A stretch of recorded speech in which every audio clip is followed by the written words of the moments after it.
30 पर बढ़ेबा को पड़े ताले समस्त आमे निश्चित भाव बढ़ेबा। हाँ 5 मिनिट मैडम आरंभ कली। ओडिशार प्रभात पुरुष पूर्वतन मुख्यमंत्री तथा जननायक स्वर्गत विजु पट्टनायक ओडिशार गर्व एवं गौरव एवं स्वाभिमान ओडिया जातिर परिचय ओडिशार संस्कृति को विश्व दरबार में पहुंचाइबार तकर पटांतर नहीं। आधुनिक ओडिशार निर्माता होउछन्ति विजु पट्टनायक। पारादीप बंदर राउरकेला इस्पात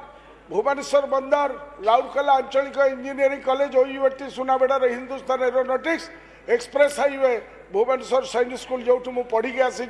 इत्यादि विजु बाबू प्रचेषार स्वाक्षर बहन करे। गांधीजी आदर्श अनुप्राणित विजु बाबू हृदयंगम करते ग्रामर उन्नति नहले राज्यर विकास असंभव। तेणु से जितेबाला प्रथम थर मुख्यमंत्री दायित्व ग्रहण करते देशर अग्रणी राज्य भाव त्रिस्तरीय पंचायत राज व्यवस्था 1961 मसीह नेतृत्व में प्रथम थर पर कार्यकारी होता जो ओडिशार पंचायत शासन व्यवस्थार जनक कहले अत्युक्ति हम ना। परवर्ती काल में 73तम संविधान संशोधन 1992 मसीह त्रिस्तरीय पंचायत शासन को सांविधानिक मान्यता मिलता किंतु तार बहु पूर्वर ए गृह विजु बाबू माँ को सम्मान गाँ को काम देवार व्यवस्था करी रिजर्वेशन आनी 1/3 रिजर्वेशन फॉर द वुमेन। तेणु जहाँ ताकर कार्यकाल नवीन बाबू आउरी आगु को नहीं 50% माँ मान को देले संरक्षण। विजु बाबू पंचायत राज व्यवस्था प्रति अवदान तांकर जन्म दिवस मार्च 5 तारिख ओडिशा पंचायत राज दिवस भाव राज्य स्तर में पालन करा जाय थाए एवं यही दिन को सरकारी छुट्टी दिवस भाव घोषणा करा जाय आसुथिला। कांग्रेस अमल आम संगे थिबा बीजेपी अमल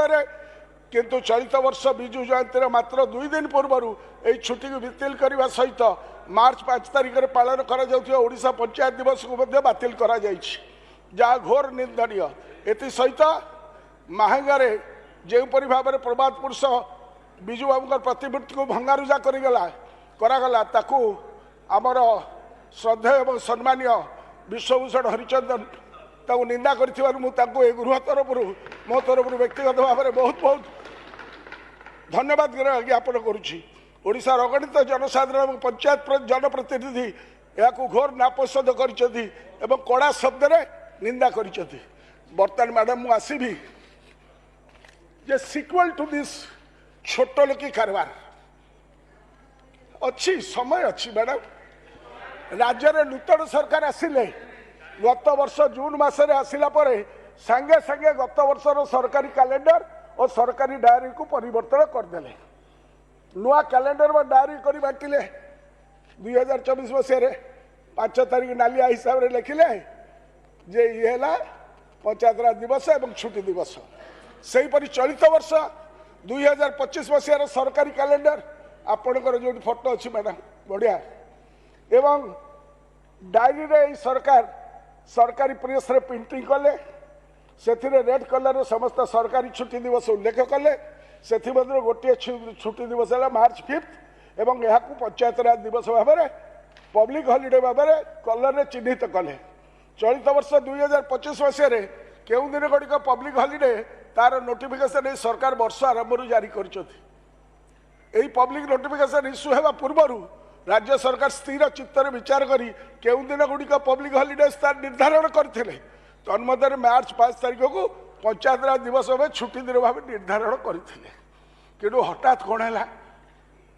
कौन होगा 2 दिन आगु 2 दिन पूर्व मार्च 3 तारिख दिन अप्रत्याशित भाव में मार्च 5 तारिख को छुट्टी दिन कैंसल कर पंचायत राज दिवस पालन करने को निष्पत्ति ने छोट लोकिया मेंटालिटी छोट 7 मिनिट अच्छी 73rd and 74th आमेंडमेंट बहु पूर्व प्रभात पुरुष विजु पट्टनायक पंचायत गुड़ी को क्षमता प्रदान करने अनेक उल्लेखनीय पदक्षेप नहीं। 2010 मसीह तत्कालीन केंद्र सरकार नेशनल पंचायत राज दिवस पालन कले कर बहु वर्ष पूर्व आम राज्य सरकार मार्च 5 तारिख में पंचायत दिवस भाव पालन कर आसुले यार कौन असंगति नाला बिकज पंचायत राज व्यवस्था लोकल सेल्फ गवर्नमेंट संविधान स्टेट लिस्ट रे अच्छी राज्य कर केंद्र कर तेणु राज्य सरकार मार्च 5 तारिख पंचायत राज दिवस भाव पालन कर कन्स्टिट्यूशनली एवं लीगली कौन असुविधा नहीं आकर कौटी गात्रदाह है 2 दिन आगु दसी पोक काबुड़ा राज्य सरकार बर्तमान जहाँ कले हीनमन्यतार परिचय और ओडिया अस्मितार परिपंथी ये ओडिया अस्मिता कथा कहते